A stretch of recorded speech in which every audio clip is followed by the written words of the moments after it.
Hi dear students, welcome to our channel Accountancy in Tamil. இன்னைக்கு வீடியோல 11th standard accountancy chapter 11 capital and revenue transactions உடைய introduction video தான் பார்க்க போறோம். First transactionsனா என்ன? Transactions அப்படின்றது உங்க எல்லாருக்குமே கிளியரா தெரிஞ்சிருக்கும்.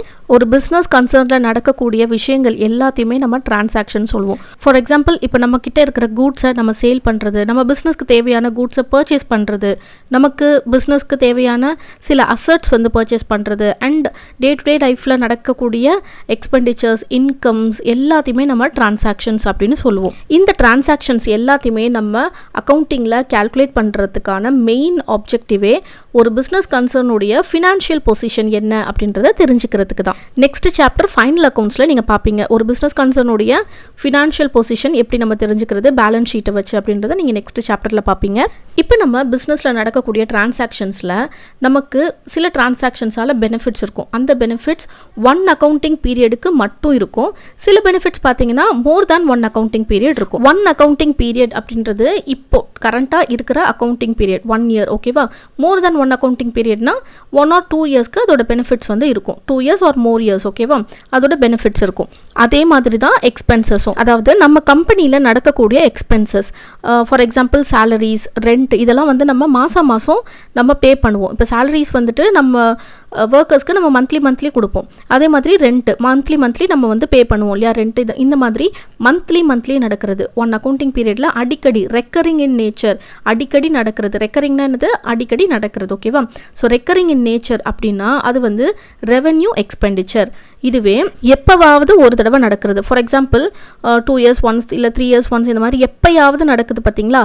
இந்த எக்ஸ்பெண்டிச்சருக்கு பேர் கேபிட்டல் எக்ஸ்பெண்டிச்சர் அப்படின்னு சொல்லுவோம். ஃபார் எக்ஸாம்பிள் இப்போ நம்ம பிஸ்னஸ்க்காக ஒரு கம்ப்யூட்டர் பர்ச்சேஸ் பண்ணுறோன்னு வச்சுக்கோங்க.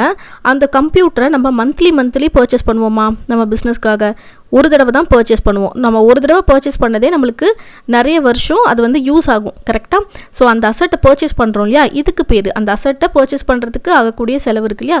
இந்த எக்ஸ்பெண்டிச்சருக்கு பேர் தான் கேபிட்டல் எக்ஸ்பெண்டிச்சர் அப்படின்னு சொல்லுவோம். Capital expenditure is non recurring in nature. இதோடைய நேச்சர் வந்து நான் ரெக்கரிங், அடிக்கடி வந்து நடக்காது. ரெவென்யூ டிரான்சாக்ஷன்ஸ் எல்லாமே நம்மளுக்கு trading and profit and loss அக்கௌண்ட்டில் வரும், ஓகேவா? டெபிட் சைடில் வரும்.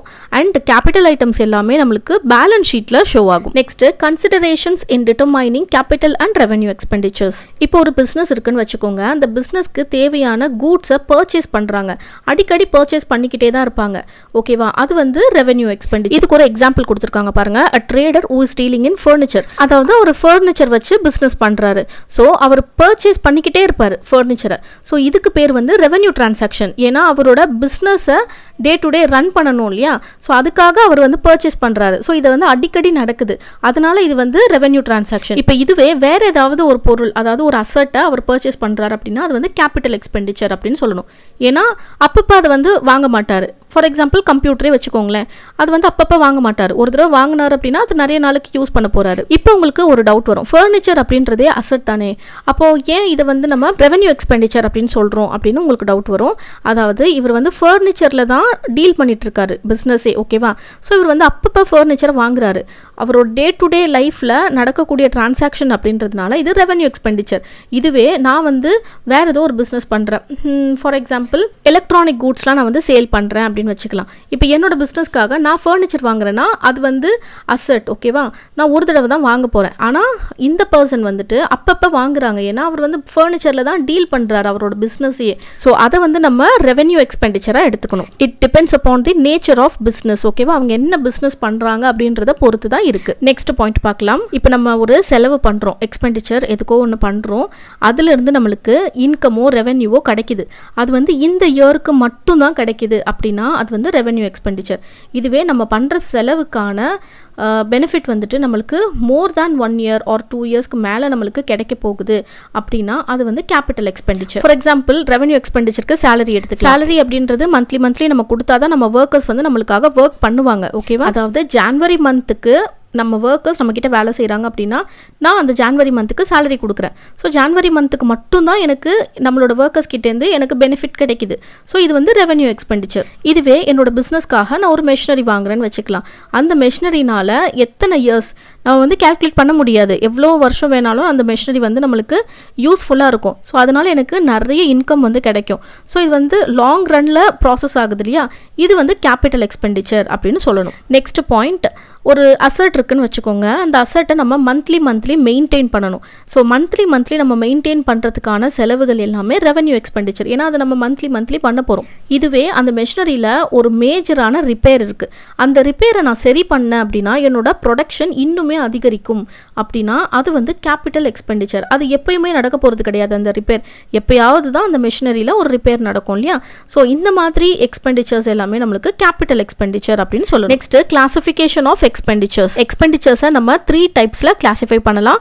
Capital expenditure, revenue expenditure and deferred revenue expenditure. So capital எக்ஸ்பெண்டிச்சர்னா என்னன்னு உங்களுக்கு கிளியராக நான் எக்ஸ்பிளைன் பண்ணிட்டேன். It is non recurring in nature and இதோட பெனிஃபிட்ஸ் பார்த்தீங்கன்னா 1 அக்கௌண்டிங் பீரியடை விட அதிகமாக நம்மளுக்கு கிடைக்கும். நான் ரெக்கரிங் அப்படின்னா அடிக்கடி இந்த செலவுகள் நடக்காது. ஓகேவா, எப்பயாவது ஒரு தடவை தான் நடக்கும். இதில் இன்னொரு இம்பார்ட்டன்ட் பாயிண்ட் என்ன அப்படின்னா, ஒரு ஃபிக்ஸட் அசட் ஏதோ ஒன்று வாங்குறீங்க, மெஷினரியோ இல்லை ஃபர்னிச்சரோ ஏதோ ஒன்று வாங்குறீங்க, அதுக்கு இன்ஸ்டலேஷன் அண்ட் டிரான்ஸ்போர்ட்டேஷன் காஸ்ட் இந்த மாதிரிலாம் இருக்கும் இல்லையா. நம்ம இதுக்கு முன்னாடி டெப்ரிசியேஷன் அக்கௌண்டிங் சாப்டர் பார்த்தோம் இல்லையா, அதில் இருந்துச்சு பாருங்க.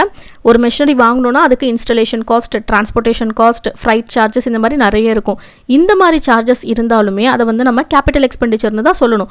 பிகாஸ் ஒரு அசட்டை வாங்கி அதை நம்ம யூஸ் பண்ணுற வரைக்கும் என்னென்ன செலவுகள்லாம் நடக்குதோ அது எல்லாமே நம்ம கேபிட்டல் எக்ஸ்பெண்டிச்சர்னு சொல்லணும். சப்போஸ் அதுக்கு நம்ம ட்ரையல் ரன் பண்ண போகிறோம் அப்படின்னா அதையுமே நம்ம கேபிட்டல் எக்ஸ்பெண்டிச்சர் அப்படின்னு தான் சொல்லணும். அதுக்கான செலவுகள் எல்லாத்தையுமே. இதோட ஃபீச்சர்ஸ் எல்லாமே நான் உங்களுக்கு ஆல்ரெடி எக்ஸ்பிளைன் பண்ணிட்டேன். Next, revenue expenditure. ஒரு business day to day run ஆகிறதுக்கு ஆகக்கூடிய செலவுகள் எல்லாமே ரெவென்யூ எக்ஸ்பெண்டிச்சர் அப்படின்னு சொல்லணும். பிஸ்னஸ் உடைய ஏர்னிங் கெப்பாசிட்டியை கரெக்டாக மெயின்டைன் பண்ணுறதுக்கு ஆகக்கூடிய செலவுகளையும் நம்ம ரெவென்யூ எக்ஸ்பெண்டிச்சர் அப்படின்னு தான் சொல்லணும். ரெவென்யூ எக்ஸ்பெண்டிச்சர் அப்படின்றது ரெக்கரிங் இன் நேச்சர், அடிக்கடி நடக்கக்கூடியது. அதாவது 1 அக்கௌண்டிங் பீரியட், இப்போ இந்த இயர்னா இந்த இயரில் நடக்கக்கூடிய அடிக்கடி நடக்கக்கூடிய எக்ஸ்பெண்டிச்சர்ஸ் எல்லாமே ரெவென்யூ எக்ஸ்பெண்டிச்சர்ஸ். ஓகேவா, இதோட ஃபீச்சர்ஸும் நான் ஆல்ரெடி எக்ஸ்பிளைன் பண்ணிட்டேன். Next, deferred revenue expenditure. இதோடைய நேச்சர் ரெவென்யூ எக்ஸ்பெண்டிச்சருடைய நேச்சர் தான். ஆனால் இதோடைய பெனிஃபிட்ஸ் பார்த்தீங்கன்னா 1 இயருக்கு மட்டும் இல்லாமல் 2 or more இயர்ஸ்க்கு இருக்கும். For example, advertisement. இப்போ நம்ம பிஸ்னஸை ப்ரொமோட் பண்ணுறதுக்காக அட்வர்டைஸ்மெண்ட் ஒன்று ரெடி பண்ணுறோன்னு வச்சுக்கலாம். அட்வர்டைஸ்மெண்ட்க்கு நம்ம ஆப்வியஸ்லி பே பண்ணணும், கரெக்டாக. அந்த அட்வர்டைஸ்மெண்ட்டை 1 or 2 இயர்ஸ்க்கு நம்ம சேம் அட்வர்டைஸ்மெண்ட் யூஸ் பண்ணுறோம். நெக்ஸ்ட் மறுபடியும் நம்ம வேற ஏதாவது ஒரு புது அட்வர்டைஸ்மெண்ட் எடுப்போம். ஸோ அந்த அட்வர்டைஸ்மெண்ட்டுடைய பெனிஃபிட் டியூரேஷன் 1 இயரை தாண்டி இருக்கு. ஓகேவா, ஸோ வித்தின் 1 இயர் அப்படின்னா அது வந்து ரெவென்யூ எக்ஸ்பெண்டிச்சர். 1 இயரை தாண்டி கூட நம்மளுக்கு அது பெனிஃபிட் கொடுக்குது. ஸோ இது வந்து டெஃபர்ட் ரெவென்யூ எக்ஸ்பெண்டிச்சர் அப்படின்னு சொல்லலாம். இதுக்கு இன்னொரு main example major repairs to plant and machinery அப்படின்னு கொடுத்துருக்காங்க. அதாவது மெஷினரிக்கு மேஜராக ஏதோ ஒரு ரிப்பேர் ஆயிடுச்சு, அந்த ரிப்பேரை நம்ம சரி பண்ணுறதுக்கு செய்யக்கூடிய செலவு, அது வந்து நம்ம டெஃபர்ட் ரெவென்யூ எக்ஸ்பெண்டிச்சராக எடுத்துக்கணும். ஏன்னா இந்த மேஜர் ரிப்பேர் நம்ம சரி பண்ணோம் அப்படின்னா plant and machinery more than 1 or 2 இயர்ஸ்க்கு இருக்கும் தானே, யூஸ் ஆகும் தானே. அதனால் நம்ம இதை வந்து டெஃபர்ட் ரெவென்யூ எக்ஸ்பெண்டிச்சராக எடுத்துக்கணும். Just advertisement and major repairs to plant and machinery இந்த மாதிரி 2 வேர்டு பார்த்தீங்க அப்படின்னா அது வந்து டெஃபர்ட் ரெவென்யூ எக்ஸ்பெண்டிச்சராக எடுத்துக்கோங்க. Both illustrations and exercise sums இந்த 2 வேர்டை தாண்டி வேறு எதுவுமே டெஃபர்ட் ரெவென்யூ எக்ஸ்பெண்டிச்சருக்கு கொஷனில் வராது. Next, capital receipt. ரெசிப்ட் அப்படின்னா நம்ம பிஸ்னஸ்க்கு வரக்கூடிய இன்கம். ஓகேவா, இந்த கேபிட்டல் ரெசிப்ட்டுமே நான் ரெக்கரிங் இன் நேச்சர். அடிக்கடி நம்மளுக்கான இன்கம் வந்து இதிலிருந்து வரவே வராது, எப்பவாவது ஒரு தடவை தான் நம்மளுக்கு வரும். அண்ட் இந்த கேபிட்டல் ரெசிப்ட் எல்லாமே நம்மளுக்கு பேலன்ஸ் ஷீட்ல லயபிலிட்டி சைடில் போடணும். இதுக்கான சில எக்ஸாம்பிள்ஸ் பாருங்க. Issue of shares and debentures. நம்ம கம்பெனியுடைய ஷேர்ஸையோ இல்லை டிபெஞ்சர்ஸையோ நம்ம வந்து இஷ்யூ பண்ணுறது. ஸோ அதுலேருந்து நம்மளுக்கு இன்கம் வரும். இது வந்து நம்ம கேபிட்டல் எக்ஸ்பெண்டிச்சர் அப்படின்னு சொல்லுவோம். ஏன்னா நம்ம மந்த்லியோ இல்லை அப்பப்போ நம்மளோட கம்பெனியோட ஷேர்ஸை வந்து விற்க மாட்டோம், கரெக்டாக. ஸோ இது வந்து capital receipt. Next, proceeds of sale of fixed assets. என்னுடைய ஃபிக்ஸட் அசட்ஸ் எதையாவது நான் சேல் பண்ணுறது. இப்போ என்னோட கம்ப்யூட்டர் வந்து ரொம்ப பழசாயிடுச்சு அப்படின்றதுனால நான் சேல் பண்ணுறேன்னு வச்சுக்கோங்களேன், அதுலேருந்து எனக்கு ஒரு இன்கம் வரும். இதுவே என்னோட ஃபர்னிச்சர், ஏதோ ஒரு ஃபர்னிச்சர் ரொம்ப பழசாயிடுச்சு அதை நான் சேல் பண்ணுறேன் அப்படின்னா அதுலேருந்து எனக்கு ஒரு இன்கம் வரும். இதெல்லாம் நான் வந்து மாதம் பண்ண மாட்டேன், எப்பயாவது ஒரு தடவை தான் என்னோட ஃபிக்ஸட் அசட்ஸ் ஏதோ ஒன்று சரியில்லை அப்படின்றதுக்காக இல்லை பழசாயிடுச்சு அப்படின்றதுக்காக நான் சேல் பண்ணுவேன். ஸோ அதுலேருந்து வரக்கூடிய இன்கம் எப்போவாவது தானே வருது. ஸோ அதை வந்து நம்ம கேபிட்டல் ரெசிப்ட் அப்படின்னு எடுத்துக்கணும். இதுக்கு இன்னும் சில எக்ஸாம்பிள்ஸ் கொடுத்துருக்காங்க. Long term loan raised from bank and other financial institutions. ஒரு லாங் டேர்ம் லோனை நம்ம பேங்க்ல இருந்தோ இல்லை அதர் ஃபினான்ஷியல் இன்ஸ்டிடியூஷன்ஸ்ல இருந்தோ நம்ம வாங்குறோம் அப்படின்னா அது வந்து கேபிட்டல் ரெசிப்ட். அதே மாதிரி லாங் டேர்ம் இன்வெஸ்ட்மெண்ட்டை நம்ம சேல் பண்ணுறோம் அப்படின்னா அதுவுமே நம்ம அடிக்கடி சேல் பண்ண மாட்டோம். ஸோ அதுவுமே வந்து நம்மளுக்கு கேபிட்டல் ரெசிப்ட். நமக்கு ஸ்பெஷல் டொனேஷன்ஸ் ஏதாவது வருதுன்னு வச்சுக்கோங்க, அதுவுமே கேபிட்டல் ரெசிப்ட். ஏன்னா அடிக்கடி ஸ்பெஷல் டொனேஷன்லாம் யாரும் கொடுக்க மாட்டாங்க, கரெக்டாக?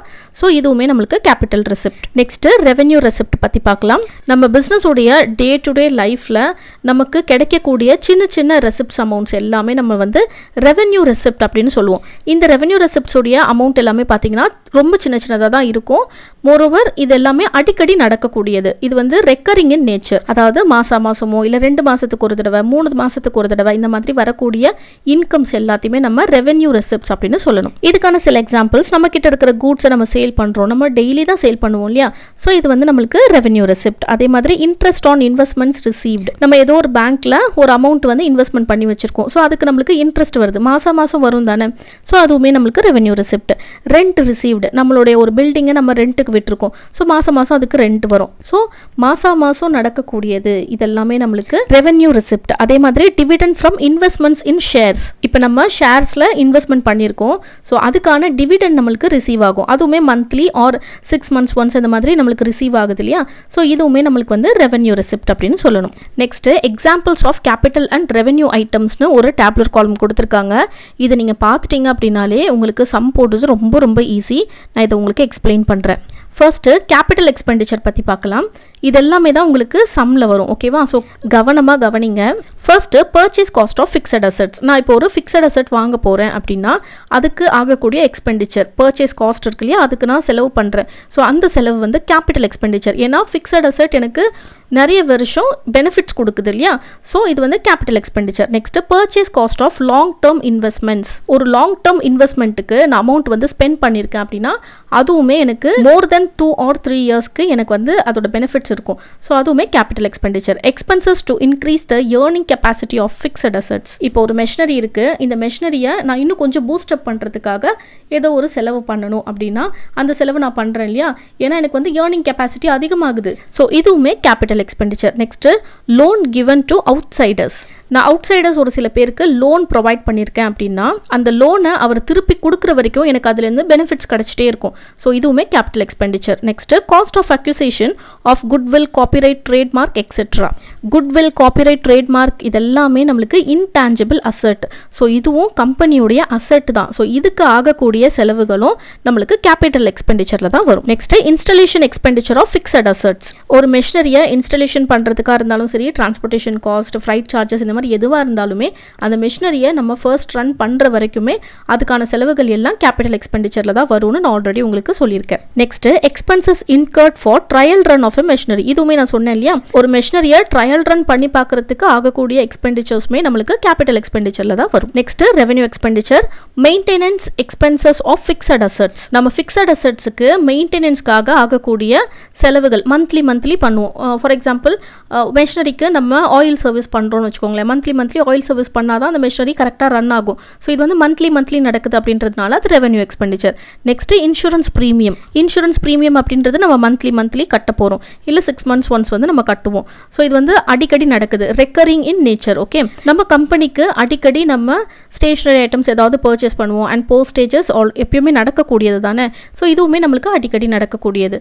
Next administrative, selling and distribution expenditures. கூட்ஸை நம்ம மேனுஃபேக்சரிங் பண்ணி அட்மினிஸ்ட்ரேட்டிவ்காக சில எக்ஸ்பென்சஸ் நடக்கும். And selling and distribution, sale பண்ணுறதுக்கு அண்ட் அதை ப்ராடக்ட்ஸை நம்ம டிஸ்ட்ரிபியூட் பண்ணுறதுக்கு ஆகக்கூடிய எக்ஸ்பென்சஸ் எல்லாமே நம்மளுக்கு ரெவென்யூ எக்ஸ்பெண்டிச்சரில் வரும். Next advertisement expenditure. இதோடைய பெனிஃபிட் நம்மளுக்கு 1 அக்கௌண்டிங் பீரியடுக்கு மட்டும் இருக்குது அப்படின்னா அது நம்ம ரெவென்யூ எக்ஸ்பெண்டிச்சராக எடுத்துக்கணும். மோர் தேன் 1 yearக்கு இருக்குது அப்படின்னா அது வந்து நம்ம டெஃபர்ட் ரெவென்யூ எக்ஸ்பெண்டிச்சரில் எடுக்கணும். Next payment of honorarium. நம்ம ஒர்க்கர்ஸை ஹானர் பண்ணுறதுக்கு நடக்கக்கூடிய செலவுகள், ஏதாவது ஒரு ஈவெண்ட் கண்டக்ட் பண்ணி ஒர்க்கர்ஸ் ஆஃப் த மந்த் அந்த மாதிரிலாம் கொடுப்பாங்க இல்லையா. ஸோ அந்த மாதிரி ஹானர் பண்ணுறதுக்கான செலவுகள் எல்லாமே நம்மளுக்கு ரெவென்யூ எக்ஸ்பெண்டிச்சரில் வரும். Next annual subscription. எந்தெந்த விஷயத்துக்குலாம் நம்ம ஆனுவல் சப்ஸ்கிரிப்ஷன் வாங்கியிருக்கோமோ அதுவுமே நம்மளுக்கு ரெவென்யூ எக்ஸ்பெண்டிச்சரில் வரும். Next entertainment expenses. என்டர்டைன்மெண்ட் எக்ஸ்பென்சஸும் நம்மளுக்கு ரெவென்யூ எக்ஸ்பெண்டிச்சரில் தான் வரும். Next deferred revenue expenditure, heavy amount on advertisement பண்ணுறதுக்கு ஒரு பெரிய அமௌண்ட்டை நம்ம ஸ்பெண்ட் பண்ணி அந்த அட்வர்டைஸ்மெண்ட்டை மேக் பண்ணி நம்ம பிஸ்னஸ்க்காக யூஸ் பண்ணுறோம் அப்படின்னா கண்டிப்பாக அது 2 or more இயர்ஸ்க்கு நம்ம யூஸ் பண்ணுவோம். ஸோ இது வந்து நம்மளுக்கு டெஃபர்ட் ரெவென்யூ எக்ஸ்பெண்டிச்சரில் வரும். And cost of major repairs on fixed asset, இது பற்றி நான் ஆல்ரெடி உங்களுக்கு எக்ஸ்பிளைன் பண்ணியிருக்கேன். ஒரு ஃபிக்ஸட் அசட்டுக்கு நம்ம மேஜராக ஏதோ ஒரு ரிப்பேர்க்காக செலவு பண்ணுறோம். ஸோ அதோடைய பெனிஃபிட் நம்மளுக்கு 2 or 3 இயர்ஸ்க்கு மேலே நம்மளுக்கு கிடைக்கும். அப்படிங்கும்போது அதுவுமே டெஃபர்ட் ரெவென்யூ எக்ஸ்பெண்டிச்சரில் வரும். நெக்ஸ்ட்டு கேபிட்டல் ரிசிப்ட்ஸ் பற்றி பார்க்கலாம். First life membership fees. Life membership fees அப்படின்றது ஒன்ஸ் அவங்க ஜாயின் பண்ணும்போது லைஃப் டைமுக்கு அவங்க அந்த மெம்பர்ஷிப் ஃபீஸ் வந்து கொடுத்துட்றாங்க. ஸோ இது எப்போயாவது ஒரு தடவை தான் நடக்குது இல்லையா? ஸோ அதனால் இது capital receipt. Next special donations received, நம்மளுக்கு ஸ்பெஷலாக ஏதாவது டொனேஷன்ஸ் ரிசீவ் ஆகுது அப்படின்னா அது எப்போயாவது தான் நடக்கும், மந்த்லினா நடக்காது. நெக்ஸ்ட்டு லோன் பாரோடு, ஒன்ஸ் நம்ம லோன் வாங்குகிறோம் அப்படின்னா அதை திருப்பி கொடுக்கறதுக்கு கண்டிப்பாக ஒரு 2 or 3 இயர்ஸ்க்கு மேலே தான் நடக்கும். ஓகேவா? மேலே தான் ஆகும். ஸோ தட் அதுவுமே கேபிட்டல் ரெசிப்ட்ஸில் தான் வரும். ஏன்னா நம்மளுக்கு இன்கம் வருது. ஓகேவா? அதனால அது வந்து நம்ம கேபிட்டல் ரெசிப்ட்னு சொல்கிறோம். சேல் ஆஃப் ஃபிக்ஸட் அசட், நம்மளோட ஃபிக்ஸட் அசட் ஏதோ ஒன்று நம்ம சேல் பண்ணுறோம், அது மந்த்லி நம்ம சேல் பண்ண மாட்டோம் இல்லையா? எப்போவாவது தான் நம்ம சேல் பண்ணுவோம். ஸோ இதுவுமே வந்து நான் ரெக்கரிங் இன் நேச்சர் அப்படின்றதுனால capital receipt. Contribution towards capital fund, long term investment sold, நம்மளுடைய லாங் டேர்ம் இன்வெஸ்ட்மெண்ட்டை நம்ம சேல் பண்ணோன்னா அதுலேருந்து நம்மளுக்கு அமௌண்ட் வரும். அதுவுமே நம்ம அப்பப்போ செய்ய மாட்டோம். நெக்ஸ்ட்டு கவர்மெண்ட் கிராண்ட்ஸ், நம்மளுக்கு கவர்மெண்ட்லேருந்து ஏதோ ஒரு மானியம் கிடைக்குது இல்லை வேறு ஏதாவது கிடைக்குதுன்னு வச்சுக்கோங்களேன், அதுவுமே நம்மளுக்கு அப்பப்போ நடக்காது, எப்பயாவது தான் நடக்கும். Next amount received not in normal course of business, நம்மளுக்கு அமௌண்ட் ரிசீவ் ஆகுது ஆனால் நார்மல் கோர்ஸ் ஆஃப் பிஸ்னஸ்லேருந்து நம்மளுக்கு ரிசீவ் ஆகாமல் வேறு ஏதோ ஒரு வழியில் நம்மளுக்கு அமௌண்ட் ரிசீவ் ஆகுது அப்படின்னா அதுவுமே நம்மளுக்கு கேபிட்டல் ரிசிப்டில் தான் வரும். Next revenue receipts. Revenue receipt அப்படின்றது ரெக்கரிங் இன் நேச்சர், அடிக்கடி நடக்கக்கூடியது. ஓகேவா? சேல் ப்ரொசீட்ஸ் ஆஃப் கூட்ஸ், நான் டெய்லி என்னுடைய கூட்ஸை சேல் பண்ணுறேன், ஸோ அதுலேருந்து எனக்கு இன்கம் வருது, அது revenue receipts. Next commission received, நான் கூட்ஸை சேல் பண்ணி கொடுக்கறதுனால எனக்கு வந்து கமிஷன் ரிசீவ் ஆகுது இல்லை வேறு ஏதோ ஒரு கமிஷன் ரிசீவ் ஆகுது அப்படின்னா அதுவுமே நம்மளுக்கு மந்த்லி கிடைக்கும். ஸோ அதுவுமே நம்மளுக்கு revenue receipt. Sale of old newspapers, கம்பெனியில் 1 மந்த்துக்கு கலெக்ட் ஆகக்கூடிய ஓல்டு நியூஸ் பேப்பரை நான் சேல் பண்ணுறேன் அப்படின்னா அதில் எனக்கு ஒரு சின்ன அமௌண்ட்டு தான் வரும் இல்லையா? ஸோ ரொம்ப ஸ்மாலரான ஒரு அமௌண்ட்டு, அதுவும் அடிக்கடி மாதம் நான் என்னோட ஓல்டு நியூஸ் பேப்பரை கூட சேல் பண்ணுவேன். ஸோ இதெல்லாம் வந்து நம்மளுக்கு ரெவென்யூ ரெசிப்டில் வரும். நெக்ஸ்ட்டு ரெண்ட் ரிசீவ்டுன்றது மாதம் நடக்கக்கூடியது. நெக்ஸ்ட்டு இன்ட்ரெஸ்ட் ஆன் இன்வெஸ்ட்மெண்ட்லேருந்து நம்மளுக்கு இன்ட்ரெஸ்ட் மந்த்லி கிடைக்குது. ஓகேவா? நெக்ஸ்ட்டு கவர்மெண்ட் கிராண்ட்ஸ், ஜென்ரல் பர்பஸ்க்காக கவர்மெண்ட்லேருந்து ஏதோ ஒரு விஷயம் எனக்கு அமௌண்ட் வந்து ரிசீவ் ஆகுது அப்படின்னா அது வந்து ரெவென்யூ ரெசிப்டில் வரும். ஓகேவா? அது அடிக்கடி நடக்கக்கூடியது. Next bad debts recovered. Bad debts அப்படின்னா என்னென்னா, நம்ம கிட்டேருந்து கூட்ஸ் வாங்கிட்டு போயிருப்பாங்கன்னு வச்சுக்கோங்க, ஆனால் அவங்க அதுக்கான அமௌண்ட்டை கொடுத்துருக்கவே மாட்டாங்க, இல்லை நம்ம கிட்டேருந்து கேஷ் வாங்கிட்டு போயிருப்பாங்க, நம்மளுக்கு அந்த அமௌண்ட்டை திருப்பி தந்திருக்க மாட்டாங்க. நம்ம ஒரு கட்டத்துக்கு மேலே இந்த அமௌண்ட் வந்து வராது அப்படின்னு நம்ம ஒரு இது வச்சுருப்போம் இல்லையா? ஸோ அதுக்கு பேர் தான் பேட் டெப்ட்ஸ். இந்த மாதிரி பேட் டெப்ட்ஸ் ரெக்கவர் பண்ணுறதும் நம்மளுக்கு ரெவென்யூ ரெசிப்ட்ஸில் தான் வரும். மோஸ்ட்லி இந்த டேப்லர் காலமில் கொடுத்துருக்கிற இந்த டீட்டெயில்ஸை வச்சு தான் உங்களுக்கு கொஷின் வரும், both illustrations and exercise sums. ஓகேவா? ஸோ இதை நீங்கள் பார்த்துக்கிட்டாலே இந்த சம்ஸ் எல்லாமே நீங்கள் ஈஸியாக போட்டுடலாம். இந்த இன்ட்ரடக்ஷன் வீடியோ உங்கள் எல்லாருக்குமே யூஸ்ஃபுல்லாக இருக்கும்னு நினைக்கிறேன். யூஸ்ஃபுல்லாக இருந்துச்சுன்னா கண்டிப்பாக வீடியோவை லைக் பண்ணிவிடுங்க, உங்கள் ஃப்ரெண்ட்ஸ் கூட ஷேர் பண்ணிக்கோங்க. மறக்காமல் சேனலை சப்ஸ்கிரைப் பண்ணிக்கோங்க, அப்போ தான் நான் அடுத்தடுத்து போடக்கூடிய வீடியோஸ் எல்லாமே உங்களுக்கு நோட்டிஃபிகேஷனில் வரும். தேங்க்ஸ் ஃபார் வாட்சிங்.